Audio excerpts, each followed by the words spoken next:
morning, everyone. So, this is massive, and I salute and commend your courage to be able to literally go against the grind.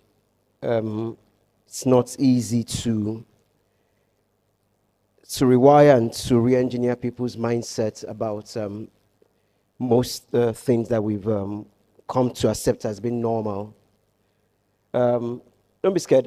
I woke up this morning and I was going to do a t-shirt and do the jeans. I was going to, and then I said to myself in one moment, I'll end up looking like Dr Yemi. So I wanted to speak to you from my professional calling as a pediatrician. So I said to my wife, you know what, I'm going to wear my ward coat.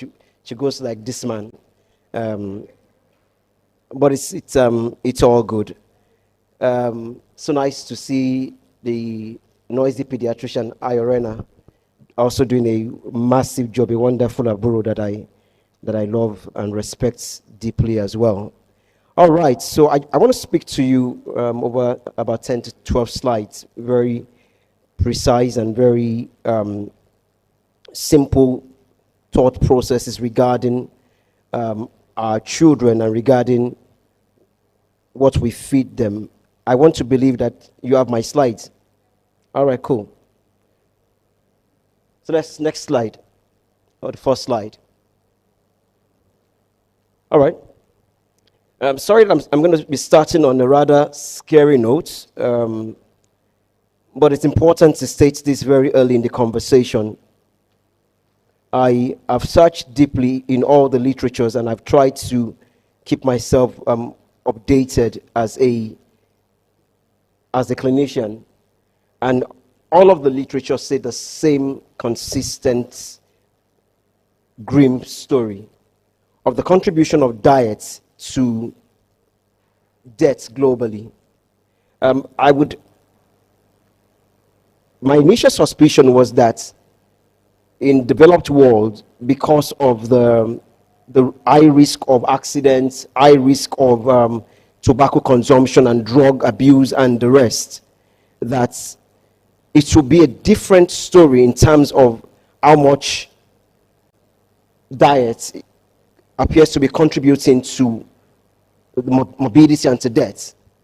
But it's the same story globally, that 1 in every 5 deaths, pediatric adults ultimately, have something related to poor diet.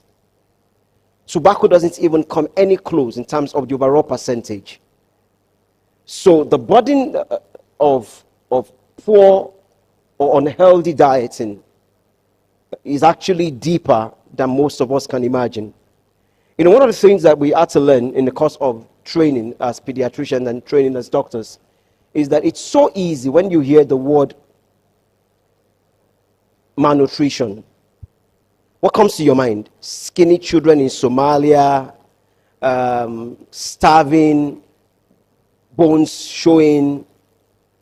But let me begin to help rewire your mindset this morning very quickly to say malnutrition, there are 2 extremes to it. There is the undernutrition aspect of it, and there is the overnutrition aspect to it as well. So an obese child, in our reckoning, is as unhealthy as a skinny, undernourished child. They're both malnourished, just at the different ends of the spectrum. And so you begin to therefore understand the gravity of what we have to deal with. 1 in every 5 deaths is related to poor diet. Next slide. Now, the whole idea and the whole concept around healthy living and food as medicine is not really new in itself. It's been part of the age-long recipe that medical science has embraced. However, as time evolved, we also got into the consciousness of the quick fixes. So even the doctors started to look for quick fixes. And obviously, the medicinal approach to most ailments then became the easier option in the management of most conditions.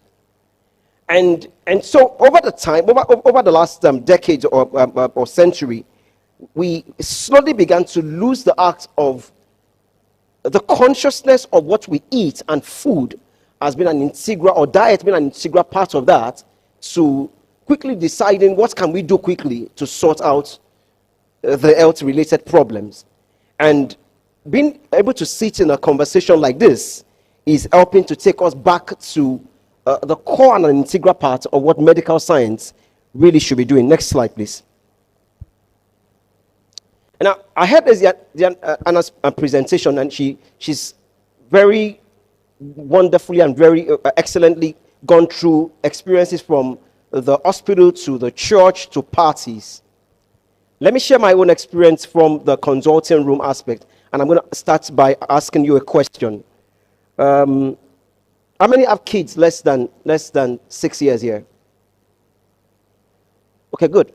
What do you think the average weight of a 3-year-old should be? If there's a mic on the floor, just give someone for a free copy of Asian's book on Asian. What do you think the average weight of a 3-year-old should be? Anyone bold enough? Just pick a number. Anyone?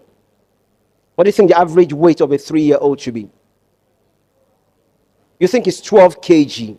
12 kg. Any other person?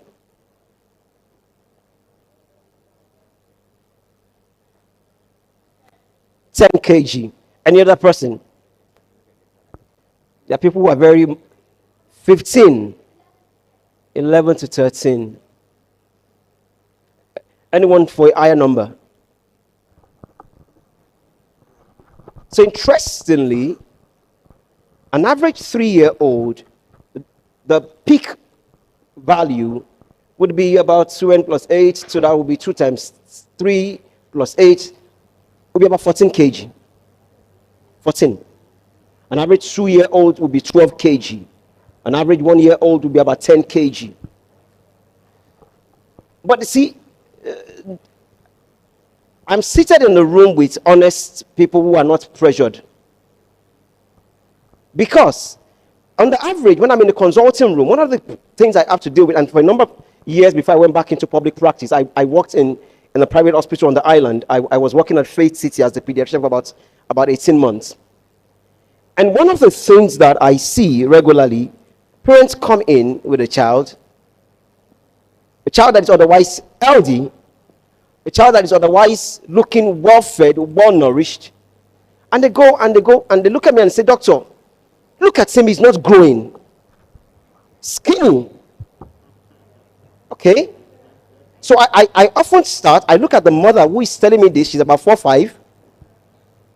Her height at the most, her weight at the most, maybe about 40 or 55.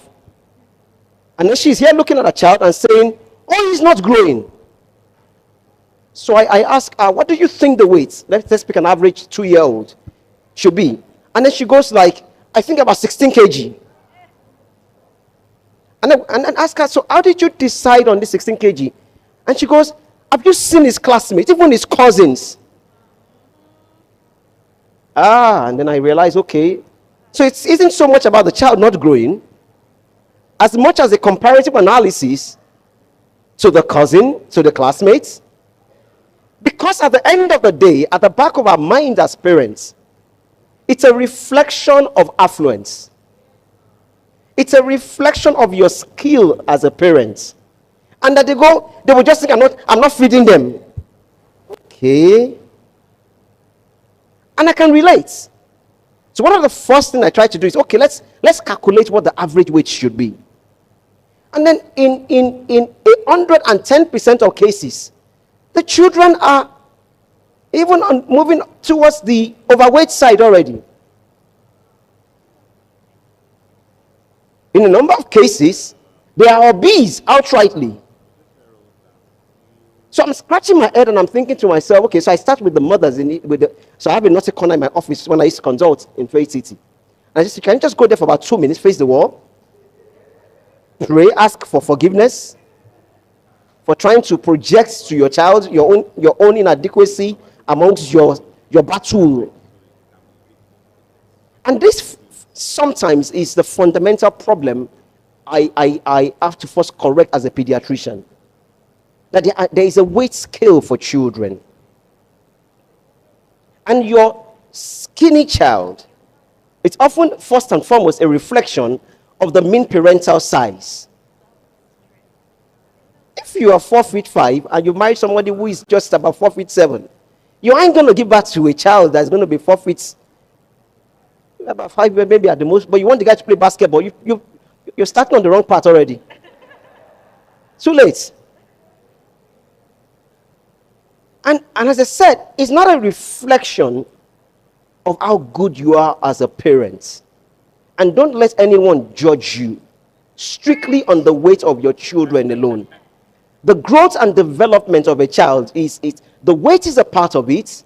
There's the intellectual development, there's the verbal development, there's the social development. And all of those must be looked at in context. And so when I start with that, I know this is going to be a long afternoon, a long morning conversation.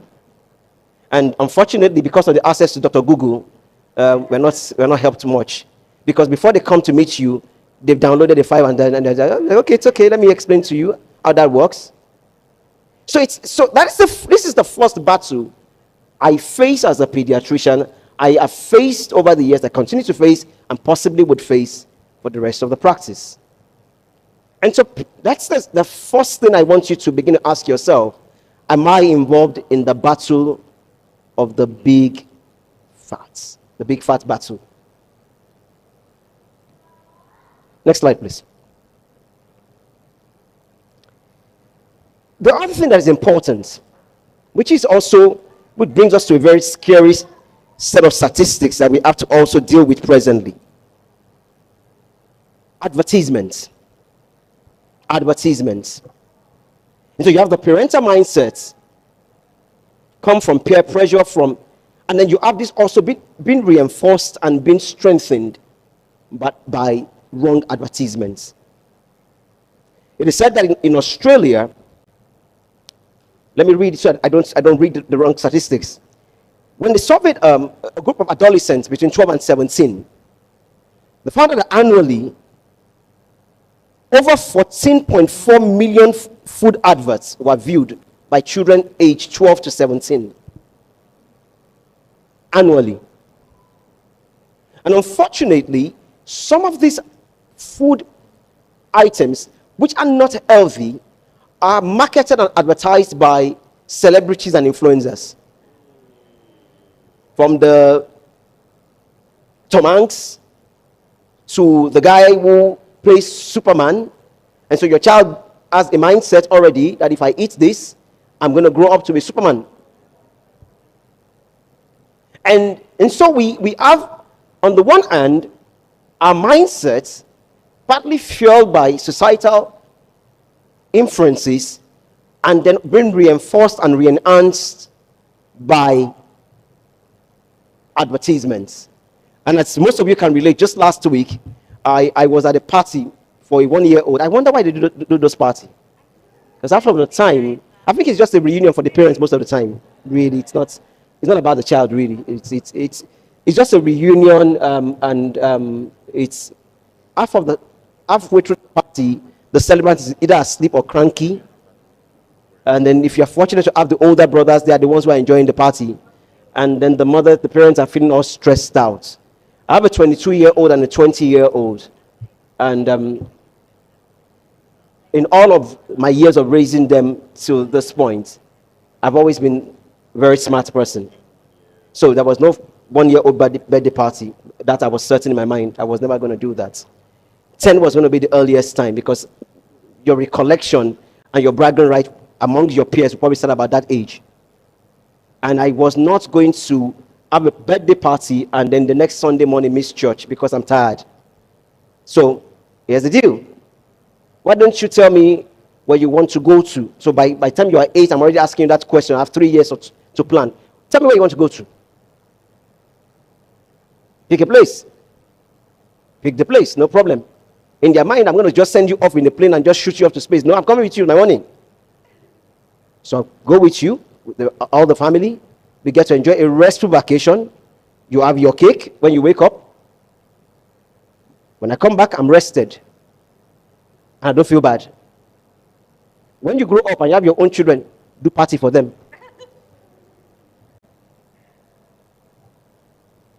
And I'm saying this from being a pediatrician who has raised two young men. And I know what the pressures can be. Next slide. All right, so I said earlier on that the whole idea about nutrition isn't new. The burden has been well studied, and the burden of junk food. I was speaking to before this conversation and in the course of the week, and we're looking at some of the side effects. One of the things that is clear to us globally, whether you're practicing even in developing, is Nigeria a developing country? Or a used to develop country? Because the development appears to be stalled. So we can't even say we are developing. Okay, we are developing. All right. Even in developing countries like ours, it's something we are seeing clearly, and Ayo can attest to that we are having amongst our children an upspike like never before in non-communicable problems like obesity.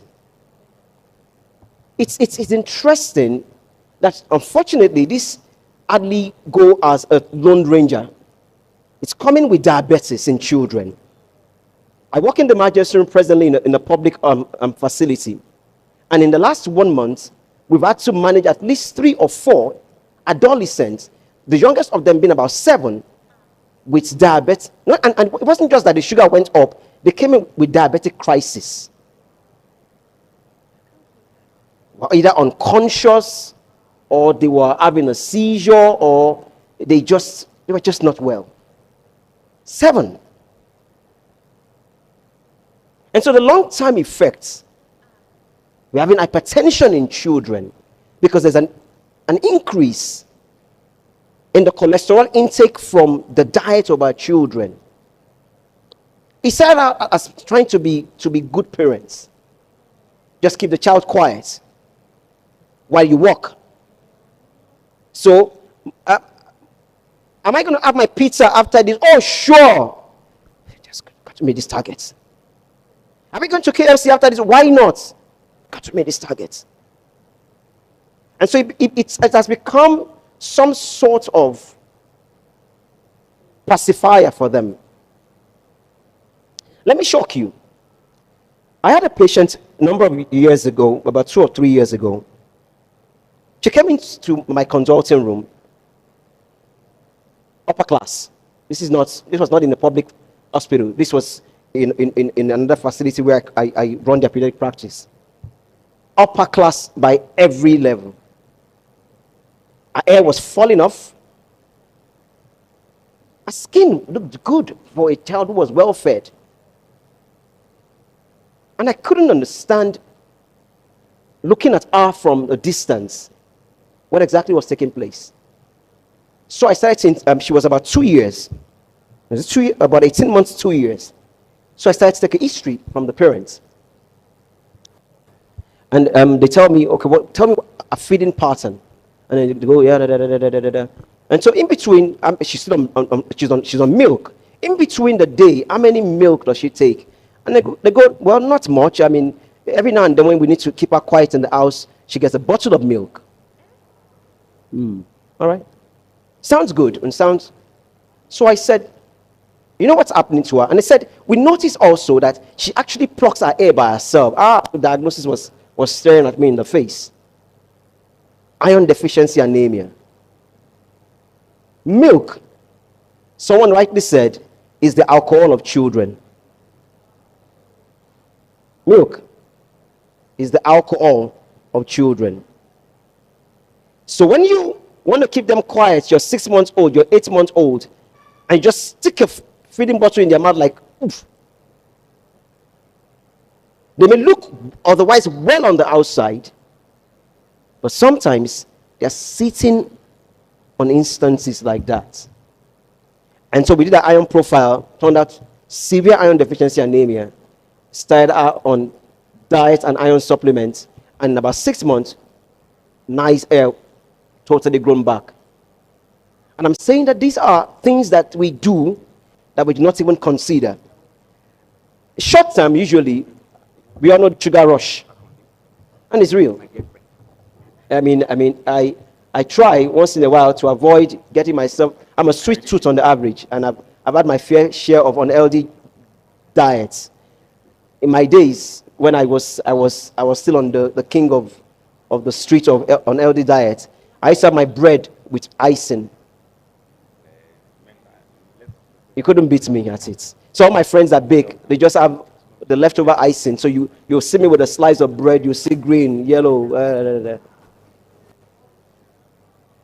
And I always said to myself, look at me. Even cholesterol is afraid of my body. But it doesn't mean it's healthy. Because there are two types of cholesterol. The high density and the low density. And you can junk and look skinny on the outside, but you're actually accumulating a whole lot of the bad cholesterol. And so I had to consciously begin to cut back on that. And so short term, the sugar rush, they become distracted, unattentive in class because they can't sit still. So there's attention deficit hyperactivity disorder related to this. Short term as well, a number of them begin to react and have intolerance even to some of the items that we see. One of the conditions I've had to manage a lot, which is quite related to poor dieting, is asthma and a lot of skin reaction in children. Totally related. And let me just spend a minute on that. So one of the things that happen, your body tries to fight germs and fight allergens. Allergens can be a germ or it can just be a non-infective allergen. And so the body is wired in such a way that if it's an infective allergen like a bacteria or a virus, it produces certain types of chemicals. If it's not an infective one, like a pollen or dust or whatever, it produces another type of chemical, but they both come from the same primary roots. The problem is this, that when you are too clean, where everything sanitize, spray, your body begins to get the feeling, I don't need to fight infection because your child has not been exposed to infection. So your body begins to produce more of the chemicals to fight the other issues of allergy. And that's what happens. Why we tend to find the asthma, the skin issues more in the upper middle class. There's no middle class anymore, in the upper class. And amongst the lower people, because they're busy fighting infection, they hardly have asthma. And I said that to say this to you, that, and unfortunately, this is then reinforced by the poor diet, which makes the lung expansion in children even more difficult. Next slide, please. Let me run to the important things. All right, so the whole concept, as I said, about food and medicine is not real, is not new. But what are the things being more commonly practiced, and what are the things I want to get across to you as a pediatrician? And I'm hoping that a number of us in this room, I know we have access to people who can listen, because at some level we need to begin to really consider policy changes in the way things are done. So I'm going to speak briefly on one or two slides. And so over the last decade or so, or maybe 2 decades, there's been a strong movement about considering food as medicine. And countries like the US, the UK, Australia, they've done immense work and they've done immense investment into this. And so it's not unusual when you are in those climes, you hear things like medically tailored diets. A few private hospitals now in Lagos are beginning to do this now, working actively with nutritionists to decide that once a patient comes into the hospital, we sit down with you and we decide what kind of diet do you need. Even if we would have drugs prescribed, but how do we begin to alter the things that go into you? Because it's really basic computer language, garbage in, garbage out, giggle. One of the reasons why for a long while, I wanted to be in med school. I wanted to be a cardiologist. Because when I was in medical school, I said to myself, one of the things you cannot get wrong is hypertension. There would always be hypertension in Nigeria. The stress of Lagos alone, there would always be hypertension. So maybe it's a cardiologist. And I was priming myself through med school until I then decided, you know what? The average adult is just irresponsible when it comes to their health. So why should I come and spend my time treating you when you spend your time not taking care of yourself, not eating well, not sleeping well, drink? And so I said, no, I'm not doing cardio. I'm not doing anything adult. Let me speak for the children who are unable to speak for themselves and treat themselves. And as I ended up in pediatrics, and I haven't regretted that over 2 decades. And so we speak to medically tailored diets. And our friends, younger colleagues who are really into this thing now, once you come to their practice, they would route you to another doctor whose interest is really to help you go through your diet with a nutritionist. And your prescription is tailored to meet your need. Then in some of these countries, they've even gone a next step. Next slide, please. They have specific groceries where you can go and shop for food items. So the same way you walk into Spa, you walk into ShopRite, you walk into... These are just groceries for food items. And all of this is because in the consciousness of the government of those nations, they are beginning to understand, working with health practitioners, the value food plays in healthcare. And so there's medically tailored diets. There are medical groceries. In fact, they call them pharmacies, as in farm. The same way we call pharmacies to buy drugs, they call them pharmacies. And so if they prescribe any food item to you, if you can't get them in the open market, you're almost certain you will get them in those places. I pray we come to a day in this country as well, where you can actually walk into a store and it's specifically for food items.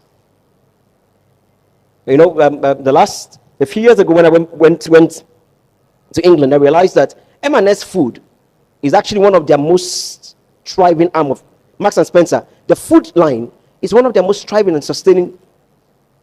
And they understand it. So you can get into M&S Food. Yeah, they have some junk food there, but they have an entire row sometimes where it's just fruits. And we need to begin to think, how do we begin to engage policymakers along this line? Now, the part I want to dwell on for the rest of my conversation this morning has to do with what is referred to as food prescription. And this goes back again to my practice as a pediatrician. Next slide. Next slide. Next slide. Just run. Next slide. Next one. This one. That's okay. How many of you have ever, and I want you to be honest, Ezra is a pastor, so you can't lie on our watch. How many of you have ever walked into a consulting room? You've seen a doctor. It's said, this is what is wrong, especially with your children. And then he says, I don't think there's much wrong with your child. I'm not really going to prescribe. I think he just needs a bit of fluid, a bit of rest, a bit of exercise. No. And you don't look at him like, are you okay? Shebadu. Are you okay? After listening to all this problem with my child, you are telling me sunlight, water. Okay. Let me just even gauge your mental health. You are saying, even vitamin C, the only grail of parents. So you can't give vitamin C. And you just go, thank you very much. Can I please speak to a senior doctor? Or to a serious doctor? I know back when I was much younger practitioner, I had those experiences where they just go like, can I speak to your boss? And then gradually, even with size on my side, they go like, can I please speak to somebody more senior? And I go like, I am the someone more senior. They carry back angry. I'm just coming. Let's go. And I'm like, when you are done, you come back. And unfortunately for someone like me, I'm one of maybe 2 or 3 pediatric dermatologists. So you're going to come back to me at some point. And so you think about it, and this is the bane, and this is the problem of private practice sometimes. So someone says to you, what you just need is just this, and say no. But he says he needs surgery. It's like, okay, boy, Moshe. And so doctors are under the pressure to prescribe. So one of the things I say to my parents when they bring the children very early is, you brought your child, I'm treating your child, I'm not treating your anxiety. I'm not treating you. I'm treating your child. Your anxiety, I will counsel, but I'm not going to prescribe a drug for your child to help your anxiety.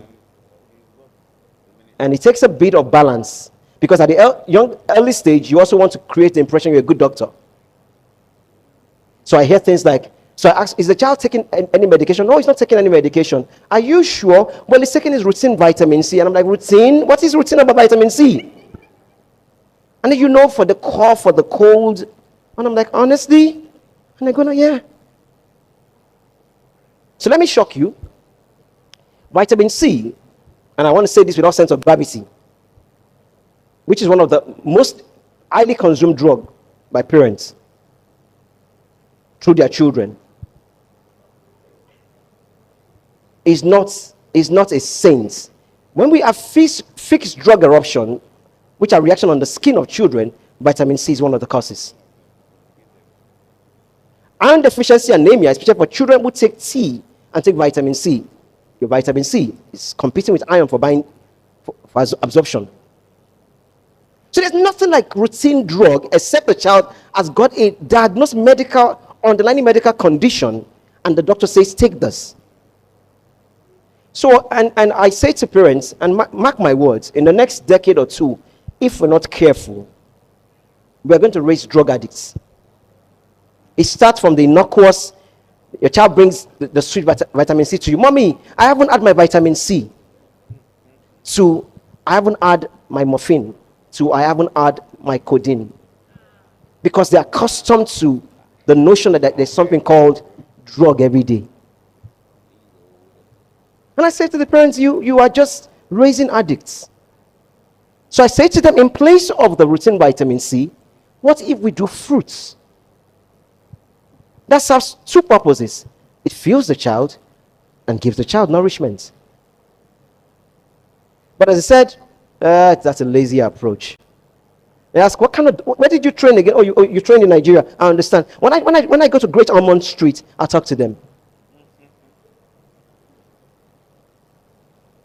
I ask them like, Ekabo. And so we need to therefore seriously begin to consider. And it's a dual approach. On the one hand, we need to let the parents know this. And even doctors need to be retrained. And this is where some of us are speaking to the board and to people who write the curriculum to say, very early on, let the doctors be comfortable in saying, you do not, and this is where the developed countries get it right to some extent. Yeah, it looks like a delay. Before you get antibiotic prescribed outside this country, they would almost ask you to bring your mother's birth certificate from Nigeria. Because they've come to realize that most illnesses, the body would mount up a significant response against it. And so we need to begin to think. And the thing about food prescription is this. Now, doctors and healthcare practitioners, doctors, nurses, and whoever it is that attend to patients, are being encouraged to say, when you've made a diagnosis, or if a patient is in front of you, ask yourself, is prescribing drug the only option? Where it is not, it is your responsibility as a clinician to ask, what can we prescribe by way of food that would also help? Now, and I'll tell you this in the next 2 slides, why this is one area I think we need to begin to engage the HMOs and begin to engage governments. We need to come to a point where on your HMO coverage, the doctor can actually say, for the next 2 weeks, we need you to increase say your egg intake, and it is covered as much as the drug would have been covered. You are not going to be billed separately. They will actually say, okay, so you need 4 crates of egg by calculation, and the HMO will say it's part of your coverage. I mean, why would you be willing to cover my antihypertensive, but not be willing to cover the drug, the food change and dietary change that will help prevent or lower my blood pressure in the first instance? And this is the struggle. Next slide, please. That I'm beginning to have as a pediatrician in the space. Next slide.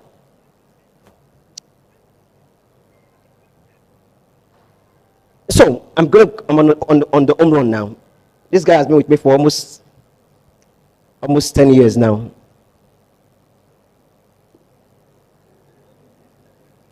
Next slide, and which is, I think, is my final slide. How then do we raise wellness champion, putting all my years of experience together? Number 1, recognition that all drugs have side effects. There's not one drug. All drugs have side effects. Whether it manifests in a patient immediately or not is another issue. But all drugs, including oxygen that a child is placed on, sometimes that is so needful. If someone needs oxygen, has side effects. Because if you give it at the high dose, especially in children, it can lead to blindness, can affect the lungs. So all drugs have side effects. And before that, and I said that to say this, therefore, that before someone writes you the next script and is a drug, ask, do I need this? What are my alternatives? If you need it, yes, the doctor would prescribe, and it would be clear in his mind as to why he's prescribing. Also ask, and it's within your bill of rights to ask a doctor to say, what are the side effects? You must ask. The worst and the most horrifying and annoying part of my day is when I ask parents. You brought your child to my consulting room, and I'm asking them, so what drug is he on? Fathers especially. I say, can I call the mother?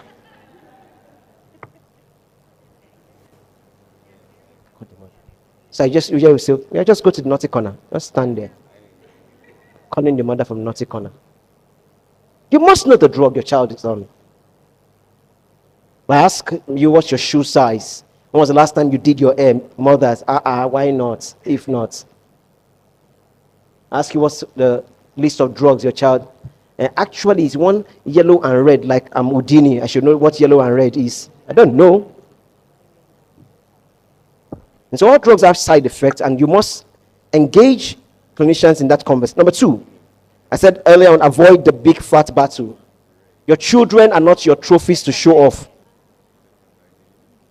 They are God's heritage is given you to take care of. A fat child is not necessarily a healthy child. And a skinny child is not necessarily an unhealthy child. What is important is that the development of the child is in sync. And the weight is one of them. The mental and social development are other parts of it as well. Avoid that big fat battle. Number 3, incorporate dietary intervention. I've spoken about this into routine care. Doctors and healthcare practitioners, we need to begin to speak to them. Number 4, which is part of where I really spend a bit of my time, is health coverage. We need to rewire our health coverage. Food prescription must be added. It must be routine. And if government were to do this, it's interesting that some of these ways they're trying to alleviate the hunger in the land can be done through this. Can be done through this. And so we need to begin to engage your HMOs and begin to ask them that, there's this thing you've heard about, called food prescription. How much of my coverage can we wire into this? So imagine that I don't come to the hospital routinely for the drugs, but I can walk in once a month and I can get a script for a basket of apples. It's what it should be. That's the entire health coverage. That's the entire health coverage. And so we need to begin to engage with government and get appropriate legislation enacted that will support things like this. And I can guarantee, start with one HMO. and put them on the spot. And you'll be amazed what will happen. And then finally, which is what we need to do more also from my side of it, Ayo is doing a great job on IG advocating. Part of the advocacy is to advocate for government to sponsor and to fund a lot of research into food as medicine. We need to begin to do a lot more of that. We need to get our influencers to begin to talk about the things that matter to us and to our children. Food, healthy lifestyle. So for everyone in this room, I want us to make, I'm hoping we can make a commitment that for every wrong information that is out there about food and healthy living, we can match 1 for 1. Every time you see a wrong advert, get your friends together, do an IG live, do an IG skit, post it. Information or misinformation. And we can't just say, these people shall know. The reason why they are pushing it out is because they know you do nothing about it. But when we have someone like Isaiah getting up and deciding, I will do something, and we can all do something in our own little space, or little spaces. And I said to you, I'm committed as a pediatrician. Before you can extract a drug out of me as a script, you will just tell yourself, it is easier for me to go, let me go and start jogging. Let's quickly just start jogging in the morning. And that's the commitment I have made, because I have seen the short-term side effect, I've seen the long-term side effect, and I've also seen the economic benefits of living healthy. Thank you very much. Wow. Thank you so much, sir. You came strong and you came correct.